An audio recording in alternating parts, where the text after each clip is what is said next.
Hello friend, आज हम लोग जो है गद्यांश को पढ़ते हैं और इसका क्वेश्चन आंसर बनाने की कोशिश करते हैं। ये वर्मा मॉडल पेपर का गद्यांश है जो कि इस बार एग्जाम में 100% पूछने का चांस है। और ये जो गद्यांश है इसको कैसे बनाते हैं ये हम लोग देखते हैं कि गद्यांश को पढ़ते समय किन किन बातों का ध्यान रखते हैं। गद्यांश को जब पढ़ते हैं ना तो उसमें जो शब्द दिया रहता है उस पर ध्यान अच्छे से उसको समझ लें और उसको जब बनाने का कोशिश करें तो वो शब्द ऑटोमेटिक याद आ जाएगा, है ना। तो गद्यांश को बनाने के लिए सबसे पहले वो गद्यांश को अच्छी तरह से पढ़ लें, उसके बाद जो है ना गद्यांश को बनाने का कोशिश करें। चलिए आपके साथ हम भी पढ़ते हैं और गद्यांश को बनाते हैं कि आखिर किस तरह से गद्यांश को जो है ना सॉल्व किया जाता है उसको देखते हैं। तो ये हमारा गद्यांश है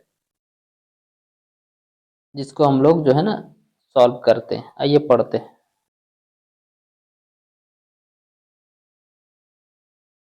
ओके। मनुष्य की सबसे अच्छी मित्र पुस्तकें मनुष्य की सबसे अच्छी मित्र होती है। ये पुस्तकें हैं मनुष्य की क्या होती है, सबसे अच्छी मित्र होती है। जो पुस्तकें हैं मनुष्य की सबसे अच्छी मित्र होती है। वे हमें ज्ञान प्रेरणा और मनोरंजन प्रदान करती है। पुस्तकें हमें क्या देती है, ज्ञान, मनोरंजन और प्रेरणा प्रदान करती है। पढ़ने की आदत न केवल हमारी शब्द संपदा को बढ़ाती है। ये जो पढ़ने की आदत है, ये जो पढ़ने की आदत है, पढ़ने की आदत हमारे शब्द संपदा को बढ़ाती है बल्कि हमारी सोच को गहराई देती है। आज के डिजिटल युग में मोबाइल और कंप्यूटर पर अधिक समय बिताने लगे हैं जिससे पढ़ने की आदत धीरे धीरे क्या हो रही है, पढ़ने की आदत धीरे धीरे कम हो रही है। इसे पढ़ने की आदत धीरे कम हो रही है। यदि हम प्रतिदिन थोड़ा थोड़ा पुस्तक के साथ बिताएं तो यह हमारी मानसिक क्षमता को बढ़ा देंगे। पुस्तक को अगर प्रतिदिन थोड़ा थोड़ा पढ़ेंगे तो क्या होगा, हमारी मानसिक क्षमता बढ़ेगा। और डिजिटल युग में क्या हो रहा है कि अधिकतर जो है ना समय जो है लोग कंप्यूटर मोबाइल में बिता रहे हैं जिससे क्या हो रहा है, लोगों को पढ़ने का आदत जो है वो कम होते जा रहा है ना। आगे पढ़ते हैं। हमें जीवन में सही निर्णय लेने की क्षमता भी प्रदान होती है। यानी हम किताब जब पढ़ते हैं तो जीवन में सही निर्णय लेने की क्षमता का विकास भी होता है। पढ़ने से हमारी कल्पना शक्ति का विकास होता है और नए विचारों को अपनाने के लिए लोग तैयार रहते हैं ना। आइए अब इसके बाद हम लोग क्या करते हैं, इसका क्वेश्चन आंसर करते हैं। 1 नंबर में क्या दिया हुआ है। आइए क्वेश्चन को हम लोग पढ़ते हैं। ये हमारा क्वेश्चन है। ओके। पुस्तक को मनुष्य का सबसे अच्छा मित्र क्यों कहा गया, यानी पुस्तक को मनुष्य का सबसे अच्छा मित्र क्यों कहा गया है। 1 नंबर में ऑप्शन है, वे हमें धन देती है। नहीं, धन का कोई जिक्र इसमें नहीं किया गया है। वे हमें ज्ञान, प्रेरणा और मनोरंजन देती है। यस, है ना। पुस्तक को पढ़ने से हमें क्या मिलता है, ज्ञान, प्रेरणा और मनोरंजन ही तो मिलता है ना। तो ऑप्शन बी नंबर क्या हो जाएगा, सही हो जाएगा।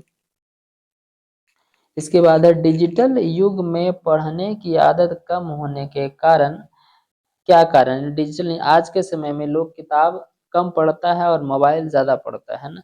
तो इसका क्या कारण है, कारण है क्या।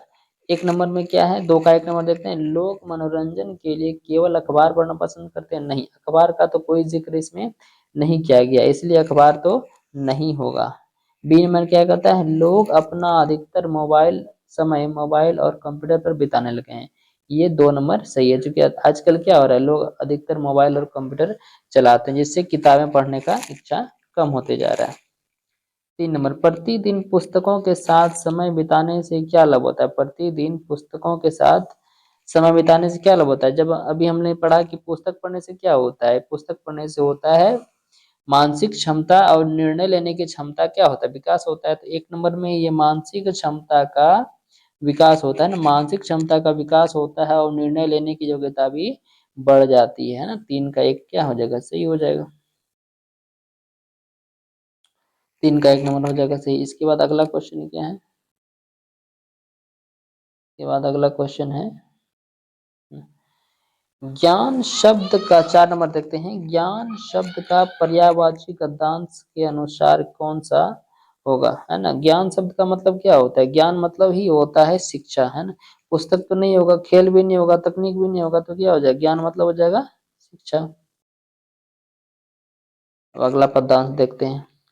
पर्वत कहता है, पर्वत कहता है, पर्वत कहता है शीश उठाकर तुम भी ऊंचा बनो। पर्वत कहता है शीश उठाकर तुम भी ऊंचा बनो, तुम भी बन जाओ सागर कहता है।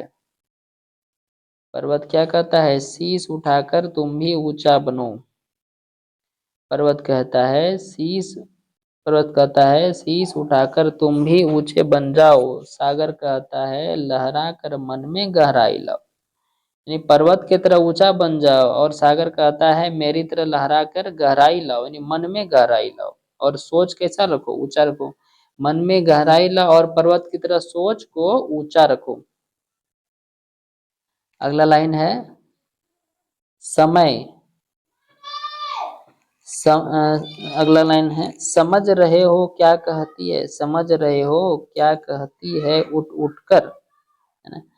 समझ रहे हो क्या कहती है उठ उठ कर, गिर गिर तरल तरंग। समझ रहे हो क्या कहती है,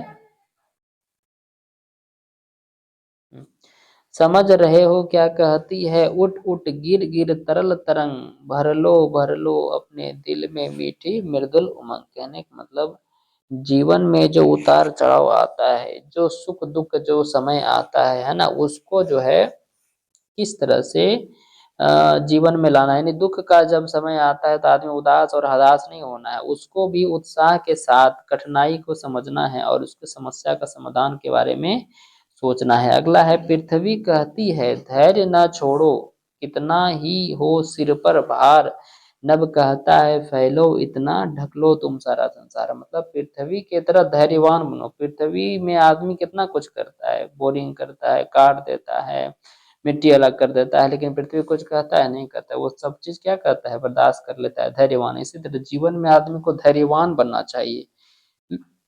कितना हो सिर पर भार, यानी पृथ्वी के सिर पर कितना भार है, पृथ्वी के सिर पर कितना भार है, उसी तरह से जीवन में आने वाली कठिनाइयों को भार की तरह सहना है। नभ कहता है फैलो इतना, नभ मतलब आसमान, मतलब आसमान की तरफ पूरा फैल जाओ, ढक लो तुम सारा संसार, यानी कि आसमान की तरफ फैल जाओ और ढक लो सारा संसार। तो ये था इसका पद्यांश। अब इसके बारे में हम लोग इसका क्वेश्चन आंसर देखते हैं। कविता प्राकृतिक संदेश में सागर से कवि हमें क्या सीखने को कहते हैं? सागर से क्या सीखता है? अभी हमने पढ़ा सागर से सीखता है, सागर हमें सिखाता है साहस और दृढ़ता नहीं, मन में गहराई लाना। बी नंबर 5 का बी नंबर क्या होगा? सही हो जाएगा। सागर की तरह मन में गहराई को लाना है। 6 नंबर कविता में पर्वत का संदेश क्या है? कविता में पर्वत का संदेश क्या है? पर्वत क्या कहता है? पर्वत क्या कहता है? अभी हमने पढ़ा धैर्य रखना नहीं, पर्वत धैर्य रखना नहीं कहता है। मन को शांत रखना नहीं, ऊंचाई और महानता को पाना है, ऊंचाई और महानता को पाना है। यानी पर्वत की तरह ऊंचा अपना सोच को ऊंचा रखना है पर्वत की तरह। 7 नंबर क्या कहता है? सागर कहता है लहरा कर, यहाँ सागर किस गुण को अपनाने का संकेत देता है? सागर यहाँ पे सागर कितना गहरा होता है? तो अभी हमने जस्ट पढ़ा कि सागर क्या कहता है? मेरे जैसा गहराई लाओ, यानी कि धैर्य तो नहीं होगा। बी नंबर क्या होगा? सही हो जाएगा, गहराई। सागर कहता है मेरे तरह गहराई लाओ। 8 नंबर देखते हैं। 8 में क्या कहता है? उठ उठ गिर गिर तरल तरंग किस जीवन स्थितियों का प्रतीक है? मतलब जीवन में जब भी उतार चढ़ाव आता है, दुख आता है, सुख आता है, तो आने वाले दुख को क्या कहते हैं? आने वाले दुख में हताश और उदास नहीं होना है, आने वाले दुख को भी उत्साह के साथ उसका स्वागत करना है और उसमें होने वाली कठिनाइयों को सम्मान करना है। तो 8 का ए नंबर क्या हो जाएगा? आनंद और उत्साह हो जाएगा, है ना। अगर वीडियो अच्छा लगे तो लाइक और सब्सक्राइब जरूर करें। धन्यवाद।